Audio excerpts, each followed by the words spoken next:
Suponemos que una onda longitudinal se propaga en un fluido, por ejemplo aire, dentro de un tubo de longitud finita. A semejanza de las ondas transversales vistas en el video de ondas mecánicas en una cuerda, ocurre una reflexión y la onda reflejada, de la misma naturaleza, con igual amplitud o longitud de onda o frecuencia que la onda incidente, vuelve en el tubo en sentido contrario, superponiéndose y formando una onda estacionaria. Su comportamiento en el extremo reflejante depende de si el mismo está abierto o cerrado. Estas ondas pueden crear ondas de sonido en el aire. Podemos describir estas ondas estacionarias en términos de desplazamiento del fluido o variación de presión del mismo. En la presentación tenemos dos partículas de color azul que no se mueven, mientras que las de color rojo son perturbadas de tal forma que sufren una gran oscilación. En la siguiente figura se ha unido mediante una línea las cuatro partículas anteriores, pero estamos analizando ahora el movimiento de 9 partículas diferentes de fluido producido por la onda estacionaria en función del tiempo, a intervalos de 1/8 del periodo. En nodos de desplazamiento marcados con n sub d, una partícula de fluido como la vista en color azul no se mueve, pero ahí la fluctuación de presión es máxima, por lo que es coincidente con un antínodo de presión. Ahora, la partícula ubicada en los antínodos de desplazamiento, A sub d, oscila con amplitud máxima,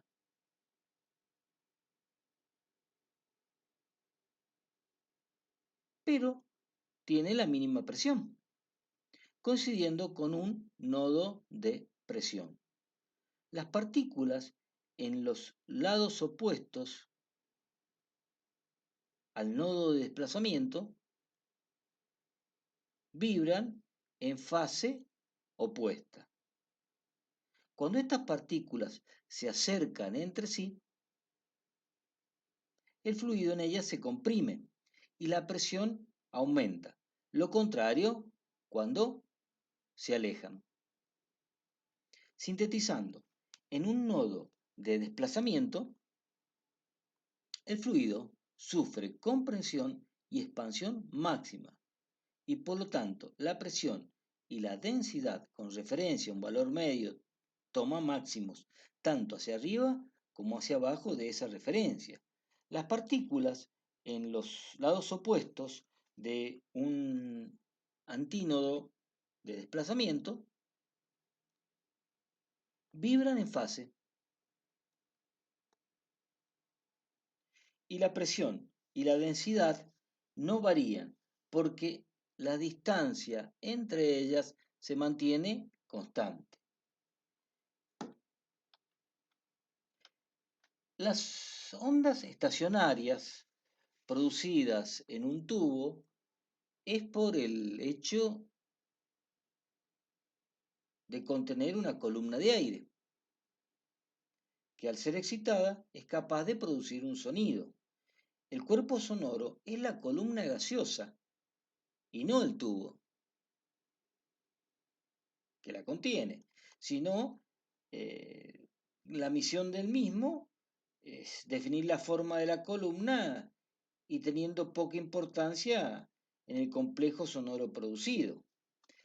Los tubos se clasifican en abiertos y cerrados. Los abiertos son aquellos que disponen de dos o más orificios, por ejemplo las flautas, y los cerrados o semicerrados disponen de un solo orificio, por ejemplo los instrumentos de viento madera y viento metal. En la figura vemos el extremo del tubo y es abierto, o mejor dicho, ambos extremos abiertos. Como sabemos, la onda incidente intenta comprimir el aire en el extremo abierto, causando rarefacción, o sea, lo contrario a la compresión. Y eso causa que la onda regrese reflejada por el tubo, pero con un cambio de fase de 180 grados. La presión en el sitio abierto, al estar en contacto con la atmosférica, es constante y ahí entonces tendremos un antínodo de desplazamiento. Algo similar a lo que ocurriría con el extremo libre de una cuerda, animada de ondas transversales. Las partículas oscilan con amplitud máxima, pero la presión no varía. Al vibrar la columna de aire hay una serie de modos normales posibles, igual que en el caso de una cuerda estirada, donde un tren de ondas senoidales generan un patrón de nodos y antínodos de presión, que ahora no son puntos como en el caso de las ondas transversales en una cuerda, sino planos. Basándonos en el patrón de ondas de presión, el primer modo normal de vibración se produce cuando la frecuencia de la fuente emisora o su longitud de onda lambda tiene un valor determinado de la longitud L del tubo. Como podemos ver en el primer modo, L, la longitud del tubo, es igual a lambda sobre 2, con lo cual lambda será igual a 2 veces L. Por lo que la frecuencia de la fuente emisora, que es la rapidez de la onda dividido lambda, quedará como B sobre 2 veces la longitud del tubo.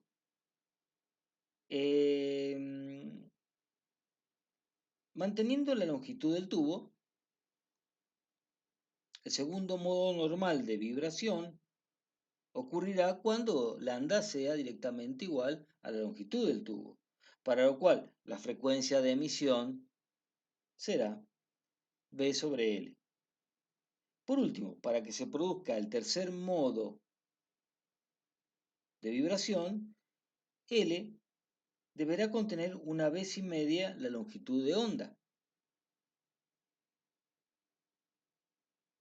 Por lo tanto, lambda será igual a 2/3 de L, lo que necesitaría para producirse de una frecuencia de 3 medios de B sobre L. Los otros modos normales de vibración deberán contener longitudes de onda menores de acuerdo a la expresión que venimos obteniendo y generalizándola nos quedaría que lambda es igual a 2 veces L sobre N, siendo N 1, 2, 3 y así sucesivamente. Con lo cual la frecuencia correspondiente, cociente entre la rapidez de la onda en el medio, dentro del tubo, que es aire habitualmente, dividida la longitud de onda, quedaría igual a n veces B sobre 2L, donde n va desde 1, 2, 3 y así sucesivamente. Por último, el nodo de presión, perdón, en el extremo abierto no se encuentra exactamente al final del tubo. La onda se extiende un poco en el medio y sobrepasa el extremo. Así, con una longitud L realmente un poco mayor, las frecuencias correspondientes que se escucharán son ligeramente menores. El color rojo que tenemos acá y nos está exponiendo lo que hemos visto, pero desde el punto de vista de una onda de presión. Veamos ahora qué ocurre cuando hay una reflexión en un extremo de un tubo cerrado, como el extremo fijo de una cuerda en el caso de ondas transversales. El desplazamiento de las partículas en ese extremo siempre es nulo y es el mismo es un nodo de desplazamiento o antínodo de presión. O sea, las partículas no se mueven y las variaciones de presión acá son máximas. El primer modo normal de vibración se produce cuando la longitud de onda L del tubo es igual a un cuarto de la longitud de onda lambda, como estamos viendo. Por lo cual lambda será igual a 4 veces L.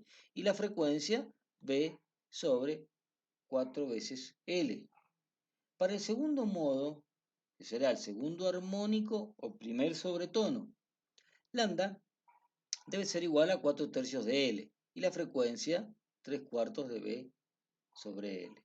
Para el tercer modo, o sea, tercer armónico o segundo sobretono, lambda es 4 quintos de L, como podemos apreciar, y la frecuencia será 5 cuartos de la rapidez de la onda dividido la longitud del tubo.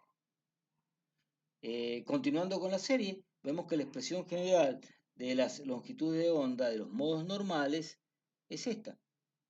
Lambda igual a 4 por L sobre N, para N que vale 1, 3, 5 y así sucesivamente, y por lo tanto la frecuencia correspondiente toma esta forma, N veces B sobre 4L, para N que va 1, 3, 5 y así sucesivamente. La frecuencia fundamental del tubo cerrado, estamos viendo que es la mitad de la frecuencia fundamental del abierto. En lenguaje musical, el tono de un tubo cerrado es una octava más bajo, o sea, un factor de 2 en la frecuencia, que el de un tubo abierto con la misma longitud. A continuación, como aplicación de lo expuesto, resolveremos el problema 1625 del libro Física Universitaria, Sir Szymanski, volumen 1, 13ª edición, que dice: se producen ondas sonoras estacionarias en un tubo de 1,20 m de longitud. Para la fundamental y los dos primeros sobretonos, ¿en qué puntos del tubo, midiendo desde el extremo izquierdo, están los nodos de desplazamiento y los nodos de presión? Sí. A, el tubo está abierto en ambos extremos, o sea, un tubo abierto. Y B, el tubo está cerrado en el extremo izquierdo y abierto en el derecho. Utilizando el patrón de ondas estacionaria visto anteriormente, la ubicación de los nodos de desplazamiento y antínodos a lo largo del tubo es como se indica. Para el caso A, tendríamos que la ubicación de nodos de desplazamientos, medidos desde el extremo izquierdo, son, para el modo fundamental, primer caso abierto, a los 0,60 del lado izquierdo metros, a los 0,60 metros. En el primer sobretono tenemos a los 0,30 y a los 0,90 metros, desde el lado izquierdo medido. Para el segundo sobretono tenemos los nodos de desplazamiento a 0,20 metros, 0,60 metros y 1 metro. La ubicación de los nodos de presión, o sea, los antinodos de desplazamiento, medidos del extremo izquierdo, para el modo fundamental están al inicio, sea 0 metros y 1,20 m. El primer sobretono tiene los antínodos de desplazamiento en 0, acá 0,60 metros y acá 1,20 m. Para el segundo sobretono, los tiene en 0, los tiene en 0,40, los tiene acá en 0,80 metros y los tiene para 1,20 m. En la parte B, el tubo está cerrado en el extremo izquierdo y abierto en el derecho, con estas características. Aquí tenemos el modo fundamental, el primer sobretono y el segundo sobretono. La ubicación de los nodos de desplazamiento, medidos desde el lado cerrado, o sea, desde la izquierda, para el modo fundamental es 0.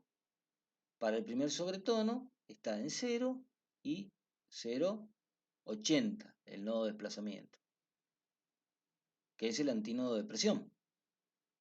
Para el segundo sobretono está en 0, en 0,48, más 0,48 sería 0,96. la ubicación de los antínodos de desplazamiento, o sea, los nodos de presión, medidos desde la izquierda, tiene para el modo fundamental a 1,20 m, para el primer sobretono estaría acá en 0,40 y acá en 1,20 m. Y para el segundo sobretono 0,24, 0,72 y 1,20 m.